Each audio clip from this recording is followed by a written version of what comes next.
Bismillah, Assalamualaikum warahmatullahi wabarakatuh. Kaifa halukuna anak-anak soleh ustazah. Insyaallah semuanya khairiana. Anak-anak soleh ustazah hari ini sudah zikir pagi kan?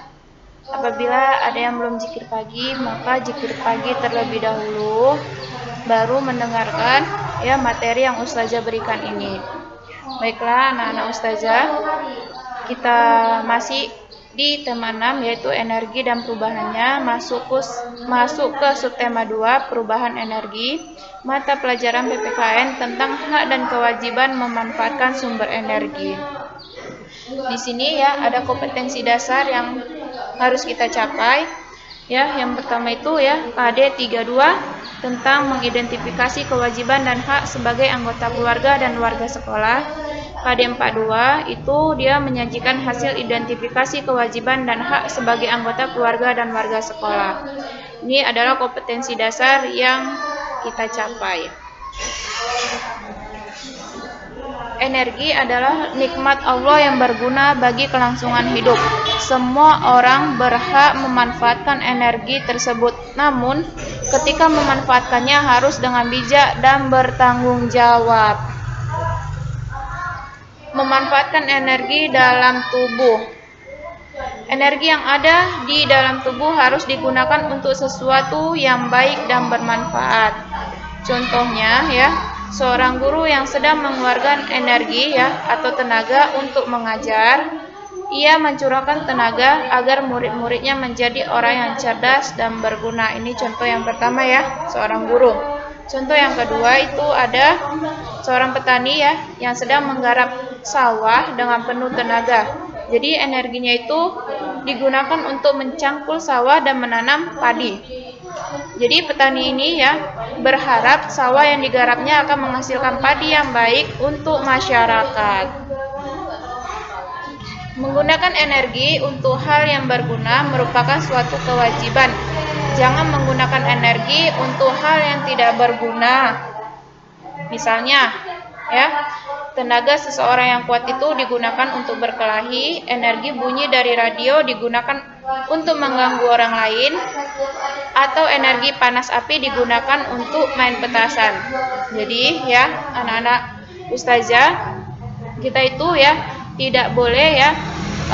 Contohnya kita mempunyai tenaga, kemudian kita gunakan untuk berkelahi, kemudian mempunyai radio kita bunyikan ya untuk mengganggu orang lain, kemudian kita bermain petasan.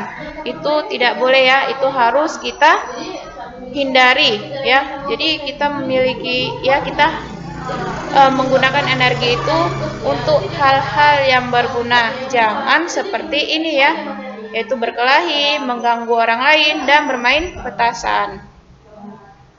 Kewajiban menggunakan sumber energi. Sebagai siswa yang baik, kalian memiliki kewajiban untuk menghemat energi. Selain di rumah, di sekolah pun kalian juga memiliki kewajiban menghemat energi.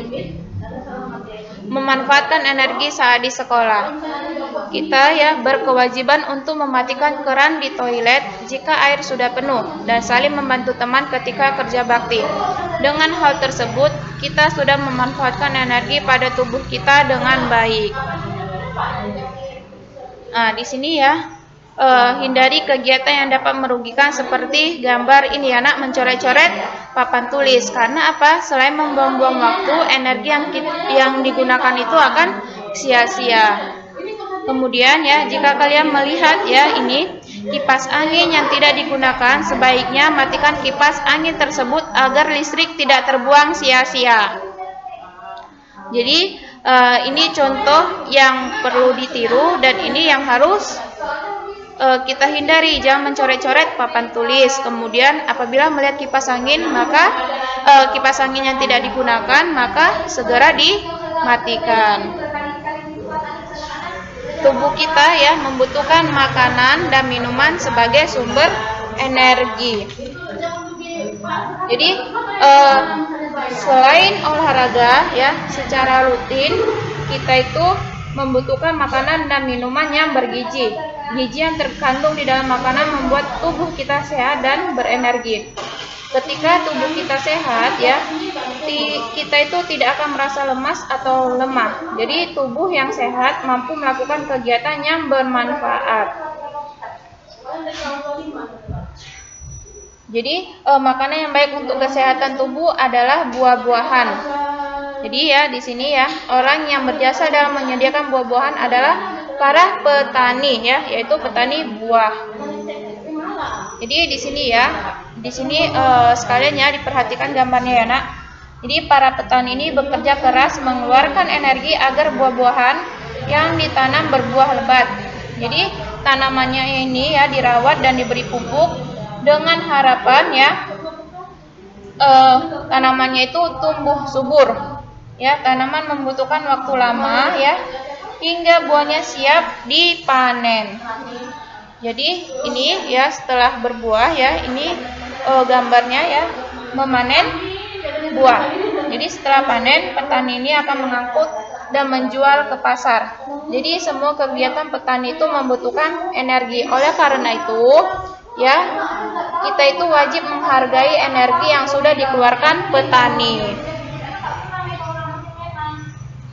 Nah, selanjutnya coba sekarang pikirkan bagaimana ya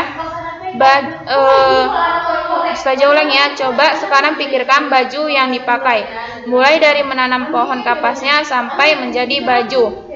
Jadi perhatikan ya proses pembuatan baju. Jadi sebelum Ustazah menyampaikan bagaimana proses pembuatan baju, kita harus tahu bagaimana proses pembuatan kain tersebut ya. Jadi di sini ada proses pembuatan kain ya. Yang kain itu ya berasal dari pohon kapas yang diambil kapasnya. Proses yang pertama itu yaitu proses pemintalan kapas untuk menghasilkan benang. Yang kedua, menggulung helaian benang hasil pemintalan. Yang ketiga ya, proses penenunan kain ya dari benang yang telah dipintal tadi. Selanjutnya setelah dipintal ya, setelah ditenunnya nak, setelah ditenun kain itu sudah selesai ya, kain telah selesai ditenun. Inilah proses pembuatan kain. Kemudian proses pembuatan baju. Bagaimana proses pembuatan baju? Ini dia. Baju itu terbuat dari kain yang berbentuk helaian ya, helaian kain. Jadi prosesnya itu yang pertama membuat pola baju ya sesuai yang diinginkan. Yang kedua menjahit ya, menjahit sesuai dengan pola yang sudah dibuat tadi. Yang ketiga ya, baju selesai dibuat. Setelah selesai dibuat ya, yaitu baju dapat dikenakan. Ini adalah proses pembuatan baju.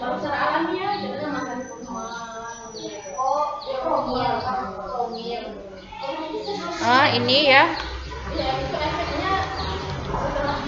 Selanjutnya ya, ini adalah tugas anak-anak, yaitu di halaman 84. Jadi di halaman 84 itu melengkapi tabel yang ada di buku, yaitu energi apa saja yang dikeluarkan seorang penjahit saat membuat baju.